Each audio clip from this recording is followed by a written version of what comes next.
عن المخدرات بشكل عام، هل ليها تأثير في الحالة الزوجية ومشاكل البيت في الآخر تؤدي للطلاق؟ هل ليها عامل مؤثر فعلا؟ الدولة العربية في مصر أنا في مستشار وزير الأشغال فبتحمل النقط ومستشار. بالنسبة لسؤالك عشان أجاوبك على السؤال ده لازم نعرف إيه هو المخدر ونوعه، لأن هو بيتعدد ما بين نوعين، نوع طبيعي ونوع مصنع.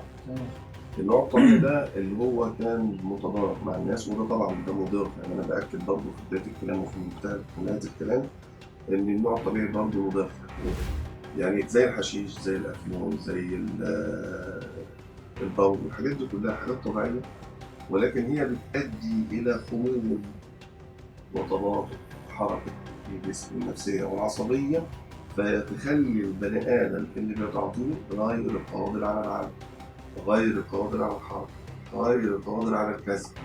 هنا لما يتنقل الشاب اللي بيتعاطى المادة المخدرة اللي هي النوع الأول اللي قلنا إن هي ضارة ضرر، ويبقى النهارده في كسل وخمول والناحية النفسية والعصبية عنده واقفة، يعني حكم البني آدم النايم هيروح يشتغل فين ولا هيكسب إيه عشان يجي يصرف على الأسرة بتاعته، فبالتالي بتؤدي إلى إن هو بيعمل عزوف عن العمل، يعني هو بيتقاضى عن العمل.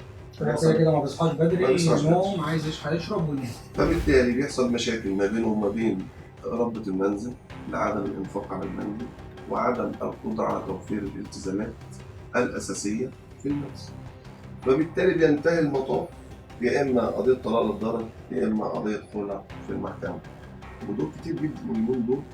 ويبقى من السبب الرئيسي كان الأول زمان السبب الرئيسي كان يقول لك الأم وأم الأب بيتدخلوا في حياة الأسرة. لا دلوقتي لا، دلوقتي الحال انقلب.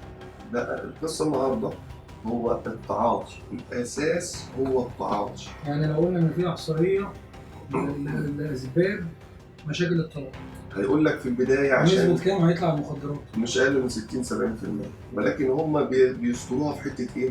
ما بيصرفش على البيت، ما بيبقاش صريح. إحنا لما بنيجي نخش في القضايا بنبتدي نفهم أنا لو ما بيصرفش على البيت ليه؟ متعاطي. هي ما بترضاش تقول متعاطي، يعني لحد أقصى درجة بتفضل خايفة على شكله عشان العيال، يقول لك عشان العيال لما يكبروا ما يبقاش يتقال لهم إن أبوك كان مدمن أو أبوك كان كذا. الأفظع بقى كمان من النوع الطبيعي أو اللي احنا قلنا عليه النوع المخلق أو المصنع، اللي هو دلوقتي مسمى مسميات الشارع عشان احنا بنخاطب الناس فهنتكلم كلام العوام. طبعا اللي هو الشابو، الآيس، الكبتاجون، الترامادول، الهيروين، الحاجات دي كلها حاجات مصنعة معمليا. طب هل دي بتؤدي إلى التكاسل وارتخاء الأعصاب فتؤدي إلى إنه ما يقدرش يشتغل؟ لا، دي بتؤدي العكس، بتسرع وتيرة الدورة الدموية والعصبية عند المتعاطي. إذا استحمل قلبه ماشي بيبقى عنده طاقة مؤقتة ولكنه مغيب، يعني عنده طاقة يقدر يشتغل ولكنه هو مش شايف حاجة، يعني هو صاحي بس عينه مفتحة بس ما فيش إدراك. يعني لو سايق ممكن ما يبقاش عنده وعي. برضه نفس النتيجة، هو لو نزل الشغل برضه هيؤدي إن هو هيعمل نوع من أنواع الحوادث اللي تؤذي نفسه الأول وبعد كده تؤذي المحيطين حواليه. على عكس مع إن في ناس بتقول لك أنا ما ببقاش مركز زي ما أكون شايف. ده غلط، الكلام ده غلط تماما، عاري تماما من الصحة. المخدر بيغيرك عصبيا وبصريا ونفسيا، كل حاجة عندك بتغيب. هو بيديك الشعور الوهمي، أنا راجل، أنا جدع، أنا قوي، أنا قادر، أنا حتى ممكن البني آدم اللي هو شارب المخدر ده ممكن يتلفظ بألفاظ لا يستطيع أن يتلفظها لو هو في الحالة العادية. يعني مش مدرك. هو بيديله دفعة كدابة، الدفعة الكدابة دي هي اللي بتحسسه إن هو لا هو جامد، لا هو مش جامد، بدليل إن هو ما بيقدرش يشتغل لفترة ولتكن بسيطة، يعني نفس النتيجة برضه ما بيقدرش يشتغل. يعني لو اتنين عملوا مشكلة مع مراتهم في البيت، واحد شارب والتاني طبيعي ما بيشربش، مين يقدر يستحمل لحد نهاية المناقشة؟ طبعا الطبيعي، لأنه هيبقى عنده إدراك وعنده وعي وهيتذكر لها أشياء قد تكون حميميه، قد تكون جميله، قد تكون لطيفه ما مش بينهم، هيتنرفز، مش هيغلط، مش فيستحملها. هيمد ايده. انما في لحظه الغياب هو مغيب. بنسبة كام بقى الفرق ما بين الاثنين؟ لا ده بالنسبه لي يعني مناقشة دقيقة ممكن يمد ايده ويشتم ويضرب ويشتم، ممكن حصل. يقتل. ممكن يتحسب كتير. انت ايه اسباب زياده جرام القتل؟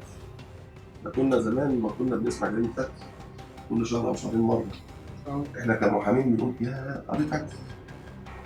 النهارده انا تقريبا بسمع وكان في ناس متخصصه في قضايا القتل، مش كله بيشتغل. لا مش كله بيشتغل فيها. ماشي. النهارده احنا بنسمع في اليوم الواحد في دائره القسم الواحده جريمه واثنين وثلاثه قتل. ايه السبب؟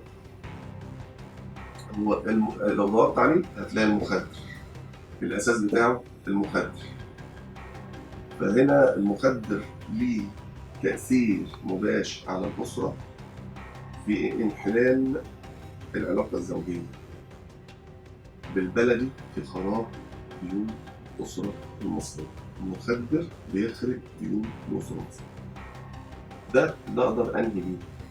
عايزين نعرف رأي حضرتك في ساعات بنشوف شباب كتير بتستعرض في الحفلات الخاصة والأفراح إنها تعمل فيديوهات ليها وهي بتشرب حشيش وهي بتشرب أي نوع من أنواع المخدر، سواء خمرة أو أيس أو شابو.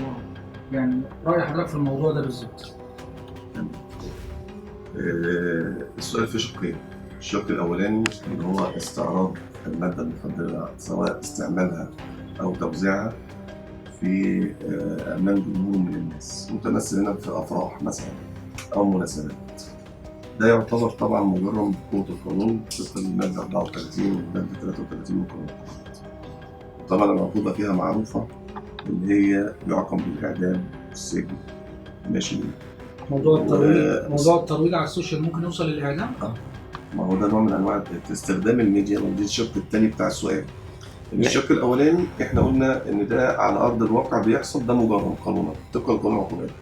على طبعا الميديا هنا في حاجة اسمها الجريمة الإلكترونية.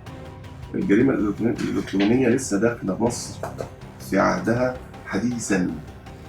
فأي شيء يخالف الذوق العام، أولا الميديا دي بتخش بيتي وبيتك، بتشوفها ابن وابنك، بتشوفها جميع الزوجات، بتشوفها جميع الأبناء. النهارده لو في شيء خاطئ أي حد من الأسرة شاهده، أنا كده أتلفت شعب بالكامل. هنا القانون المصري أنشأ وحدات في المباحث تسمى وحدات الجريمة الإلكترونية، أو بيسموها بالمعنى الدارج مباحث الإنترنت.